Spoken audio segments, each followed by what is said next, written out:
নেতা ফখরুল ইসলাম ফাহাদ বৈষম্য বিরোধী আন্দোলনে দলের সিদ্ধান্তে ঝাঁপিয়ে পড়েন শিক্ষার্থীদের পক্ষে। কিন্তু ১৯ জুলাই পুলিশের ছোড়া গুলি মাথার পেছন দিয়ে ভেদ করে মুখ দিয়ে বের হয় তার। ভাগ্যক্রমে বেঁচে ফিরলেও ক্ষতিগ্রস্ত হয়েছে ঘাড়ের মাংসপেশি, যার ব্যথা বইতে হবে আজীবন। বিএনপির ভারপ্রাপ্ত চেয়ারম্যান জনাব তারেক রহমানের নির্দেশনায় আমরা তখন বিভিন্ন পয়েন্টে ছাত্রদেরকে খাবার পানি দিয়ে আমরা সহযোগিতা করেছিলাম।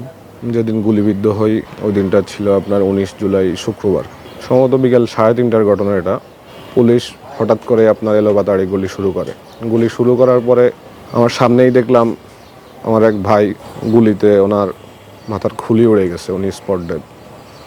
এবং এর 4-5 সেকেন্ড পরেই আমি হঠাৎ করে গুলিবিদ্ধ হই। গুলি আমার এই যে ঘাড়ের এখান দিয়ে ঢুকে আপনার গালের ডান পাশ দিয়ে বের হয়ে যায়। তখন অনেক ডাক্তারই আমার অবস্থা দেখে বাঁচার আশা ছেড়ে দিয়েছিলেন। যাক, আল্লাহ পাকের অশেষ কৃপা এবং মেহেরবানিতে আল্লাহ পাক আমাদের হায়াত রাখছে বিদায় অলৌকিকভাবে আমাদেরকে আল্লাহ পুনরায় জীবন দান করে গেছে।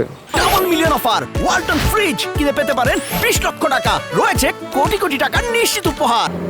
আগামীর বাংলাদেশ আমাদের প্রত্যাশা থাকবে একটি আধুনিক সমৃদ্ধ বাংলাদেশ, যে বাংলাদেশে সকল মত শ্রেণী পেশার মানুষ তাদের মতের অধিকার প্রকাশ করতে পারবেন। যাদের রক্তের বিনিময়ে আজকের এই বাংলাদেশ, তাদের খুনিদের অবিলম্বে দ্রুত বিচার নিশ্চিত করতে হবে এবং শেখ হাসিনাকে বাংলাদেশে ফিরিয়ে এনে তার যত অপকর্ম আছে, গুম, খুন, হত্যা, লুটপাটের সর্বোচ্চ শাস্তি নিশ্চিত করতে হবে। পরিসংখ্যান বলছে প্রায় ২,০০০ শিক্ষার্থী নিহত হয়েছেন এই আন্দোলনে।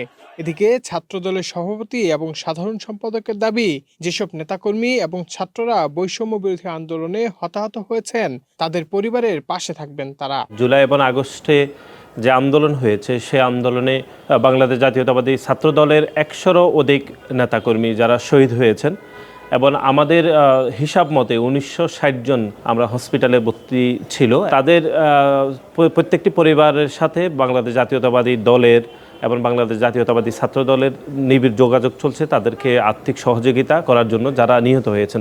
আমরা যারা জুলাই এবং আগস্টে গণ অভ্যুত্থানে অংশগ্রহণ করেছেন, এর আগে যারা গণতান্ত্রিক আন্দোলনে যে আন্দোলনের নেতৃত্ব দিয়েছেন আমাদের দলের ভারপ্রাপ্ত চেয়ারম্যান জনাব তারেক রহমান, এর আগেও যেটি আমরা গণতান্ত্রিক আন্দোলনে আমাদের দেশনেত্রী বেগম খালেদা জিয়ার নেতৃত্বে হয়েছিল 14, 18 এবং 24 সালে, সবগুলো আন্দোলনকে প্যারালালি মেপে যারা সবচেয়ে বেশি যোগ্য আমরা তাদেরকে মূল্যায়ন করব। আমরা বিএনপির সহযোগী সংগঠন, সেক্ষেত্রে বিএনপির শীর্ষ নেতৃত্বের কাছ থেকে আমরা বেশ সহযোগিতা পেয়েছি। সেই সহযোগিতাগুলো আমরা মোটামুটি শুধুমাত্র ছাত্রদল নয়, আমরা যতটুকু সম্ভব অপর যারা স্টুডেন্ট ছিল তাদের ফ্যামিলিকেও আমরা যতটুকু সম্ভব আমরা তাদেরকে সহযোগিতা করেছি। আহত শিক্ষার্থী এবং নিহতদের পরিবারের দাবি, আগামী দিনে যেন আর কোনো স্বৈরাচারী সরকারের অবস্থান তৈরি না হয়। অপরদিকে এই বিপ্লবকে সমুন্নত করে রাখতে চায় রাজনৈতিক দলগুলো। হুমায়ুন কবির মাসুদ, মানবজমিন, ঢাকা।